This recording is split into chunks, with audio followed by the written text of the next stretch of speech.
रोहित शर्मा और विराट कोहली के रिटायरमेंट के बाद इंग्लिश खिलाड़ी ये मानकर बैठे थे कि एशेज से पहले इंडिया जो है वो उनके लिए प्रैक्टिस सेशन होने वाला, लेकिन मानो यंगिस्तान ने कहा कि भैया तुम्हारे बेसबॉल का बाजा जो है वो हम ही बजाएं, और खूब बजाया। इंडिया ने टॉस भले ही हारा, लेकिन मैच में जो बल्लेबाजी की है उसको देखकर आज बेन स्टोक्स भी बेचारे कह रहे हैं कि यार ये क्या हो गया बेन स्टोक्स, कि उन्होंने एक्सपेक्ट नहीं किया होगा कि 359 बन जाए। मतलब फैंस को ये समझने में थोड़ी मुश्किल हो रही है कि भारत के बल्लेबाजों की बल्लेबाजी इतनी बेहतर थी, या इंग्लिश गेंदबाज जो है वो इतने बेअसर थे, या अंग्रेजी पिचें भी अब पाकिस्तान की तरह हाईवे वाली पिचेस बन गई, क्योंकि तीनों बातें चल रही।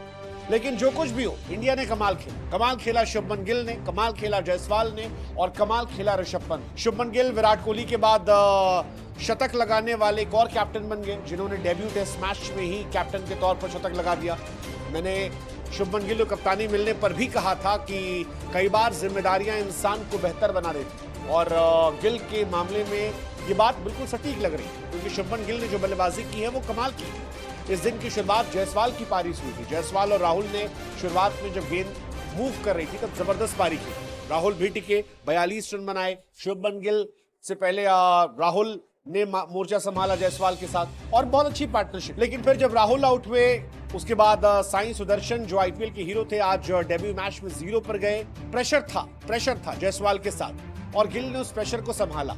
यशस्वी जायसवाल की पारी डोमिनेट करने वाली, अलग तरह की पारी थी। मुझे लगता है कि रोहित और विराट जो गए हैं उनकी जगह भरने के लिए जायसवाल और गिल ऑलरेडी रेडी।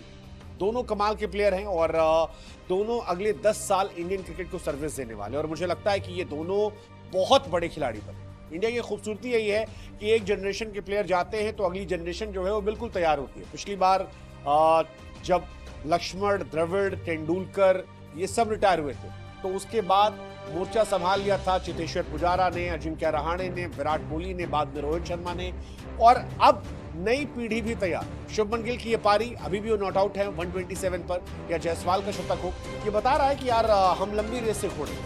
56 आईपीएल भले ही फ्लॉप थे, लेकिन जब देश के लिए सर्विस की बात आई तो 65 रनों की शानदार पारी खेली उन्होंने, और पहले दिन कंप्लीट डोमिनेंस जो था वो दिखाई पड़ा। मतलब बेन स्टोक्स टॉस जीतने के बाद फील्डिंग करने को लेकर पछता रहे हो, बिल्कुल पछता रहे हो। और सबसे अच्छी बात यह कि इंडिया डोमिनेट करते हुए चल रही है। अगर आप आखिरी ओवर भी देखोगे, आखिरी ओवर में भी ऋषभ पंत क्रिस वोक्स को आगे बढ़कर छक्का मारा। क्रिस वोक्स इंग्लैंड के सबसे एक्सपीरियंस बॉलर, और इस बॉलिंग लाइनअप की जान वो थे, लेकिन उसके बावजूद जबरदस्त छक्का उनको फेंटा मारा, और ये बताया कि हम डरते नहीं हैं, हम डरा कर खेलते हैं। ओपनर्स ने भी डरा कर खेला। 91 रन की पार्टनरशिप, और थर्ड विकेट की पार्टनरशिप जो है वो 129 रन की जायसवाल और गिल की, और चौथे विकेट की पार्टनरशिप भी 100 प्लस की। So overall 300 plus. बिल्कुल इंग्लिश जो बेसबॉल स्टाइल है उसी स्टाइल में बनाया गया, लेकिन कंप्लीट डोमिनेंस के साथ विकेट संभाल कर।